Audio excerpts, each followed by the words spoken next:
What's up, Green Bay Packers fans? Welcome back. As always, thank you for joining me. My name is Paul Brettel. Today we're here to discuss the Senior Bowl and its significance to the Green Bay Packers pre-draft process under Brian Gutekunst. But first, you know what to do. Hit like on the video, hit subscribe on the YouTube channel. I do greatly appreciate it. You can follow me on Twitter at Paul_Brettel. Find all my work, including the article version of what we're discussing here today over at ESPNlacrosse.com, and download the 1055 ESPN Lacrosse app, Packers, Brewers, Bucks, Badgers, your Wisconsin sports radio needs. So, like I said, let's dive into it. It's Senior Bowl week, and the Packers, this college football event has been a really, really big part of their pre-draft process, evaluation, getting to know players, particularly over the last 3 years. So as this week unfolds, if you're staying up to date with what's taking place at practice on Saturday when the All-Star game takes place, if you're watching it, at the end we'll go over some names to keep your eyes on. But first, let's start with why this event is so important to Brian Gutekunst and the Packers scouting and personnel department. So like I said, this is an all-star college football event played in Mobile, Alabama. It's invitation only, and as the name suggests, it's for seniors or fourth-year juniors who have graduated.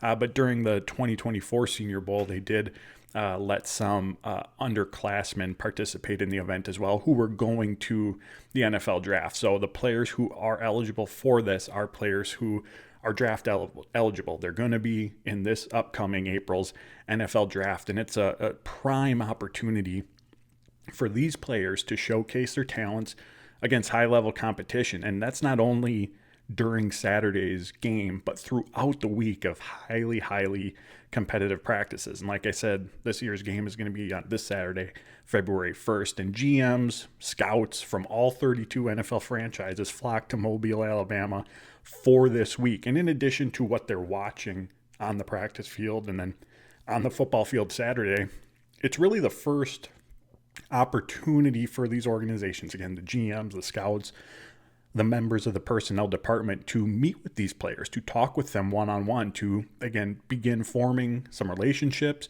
to get to know them a little bit better off the field. Because obviously as this pre-draft process unfolds, not only this week in Mobile, but again, throughout the coming months, getting to know these players, who they are, what makes them tick, a big and important piece of a team's evaluation process in determining who they're going to select in April's draft, or who's going to be on their board as things unfold. So that's a really, really important element to this as well. And Gutekunst said that it's their first time in person for many of the members of the personnel department to get their eyes on these players. Of course, the Packers, every team, they have their college scouts who are assigned their specific region, and they're on campuses all throughout the college football season, right? They're going to games, they're doing their reports, they're speaking with coaches, they're speaking with players. But again, for many of the members of the personnel department, especially Brian Gutekunst, the general manager for the Packers, it's his first time. It's many of their first times, again, to see these players up close, see them on the football field, talk with them, interact with them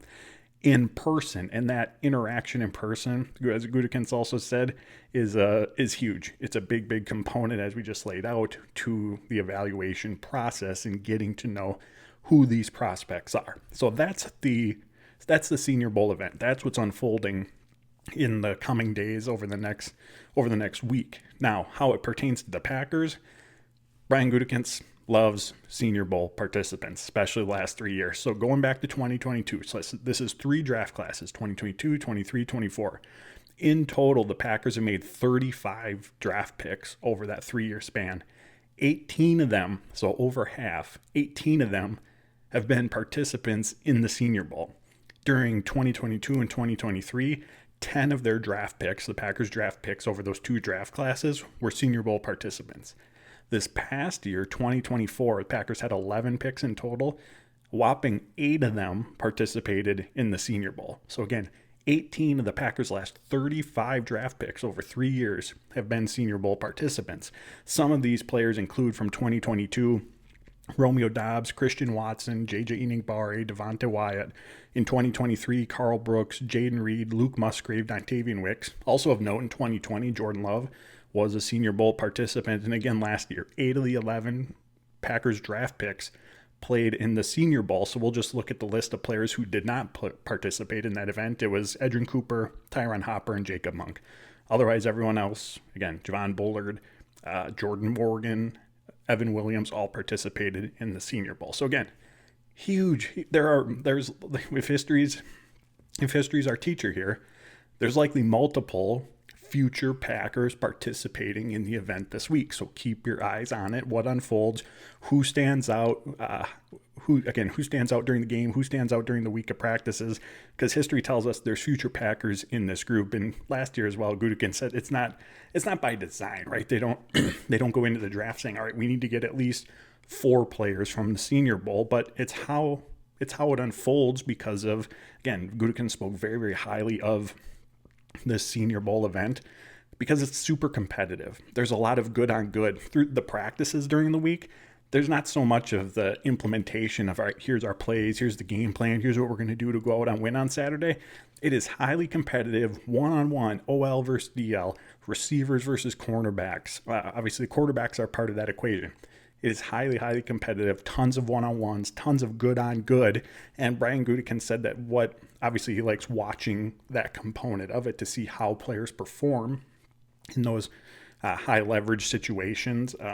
But also a part of that equation is just he likes the willingness of college players to go to an event like this where they know it's going to be super competitive. You're probably not going to win every single one of your reps. You're going to be exposed a little bit, but it's an opportunity to grow. It showcases your competitiveness. All eyes are on you. How do you perform when you know how impactful this event is to your potential draft status? So it's a big, big event. The Packers, obviously, as we just went through, value it very highly when it comes to identifying and valuing their potential draft picks as they build out their big board throughout this pre-draft process. And we can look at 2 players last year when the draft's unfolding and we're at Lambeau Field after each of the rounds or every couple of rounds, whether it's Brian Gutekunst or members of the personnel department for the Packers, they'll come down and speak with us to talk through the draft picks that were made. And 2 players in particular last year. Brian Gutekunst mentioned Travis Glover. Travis Glover played at Georgia State. The Packers took him in the 6th round of last year's draft, offensive lineman.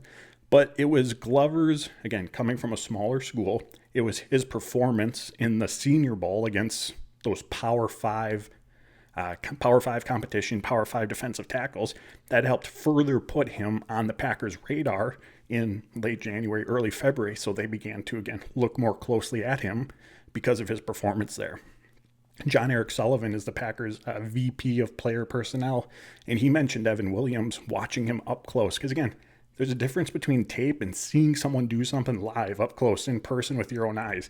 And he had mentioned that as the Packers were looking to fill that do-it-all role at the safety position, right? Play deep, play in the box, play the nickel, that seeing Evan Williams operate in space up close gave them the confidence that he could play in the nickel at the NFL level if needed. So again, those are 2 examples of players taken last year, how the Senior Bowl and what the Packers saw in person led to them further, putting those players further on the Packers' radar. So again, that's just 2 examples of it, but the numbers bear out, the selections bear out that this is obviously a very, very important part of the pre-draft process for the Packers. All right, lastly, some players to watch this week in the upcoming All-Star game. And to help me with this, Brennan Rupp, he's a writer for Packers Wire and does a terrific job with the entire draft process. Not only is he excellent at identifying who the top prospects are, their traits, their qualities, why they could be good fits, but he's does a particularly good job at also identifying which of those prospects fit what the Packers want, fit who the Packers typically look for. So again, Brennan Rupp, check him out over at Packers Wire. He helped me put together some players to watch at each of the position groups or bigger position groups in need for the Packers.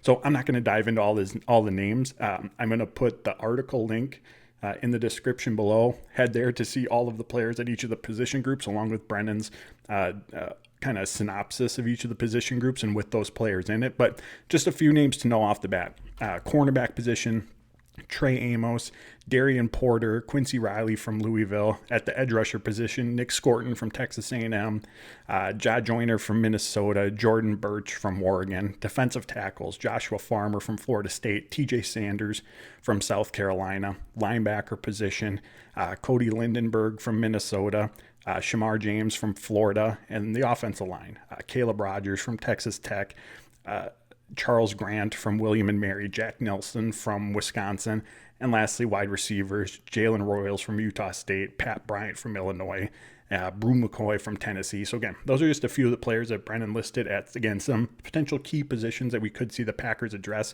But like I said, head to the link in the description, go to the article.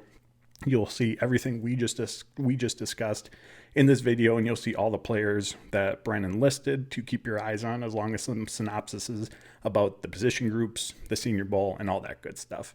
So like I said, this is a super, super important event for the Packers in their pre-draft process. Pay attention to it, because there likely are multiple future Green Bay Packers participating in this event.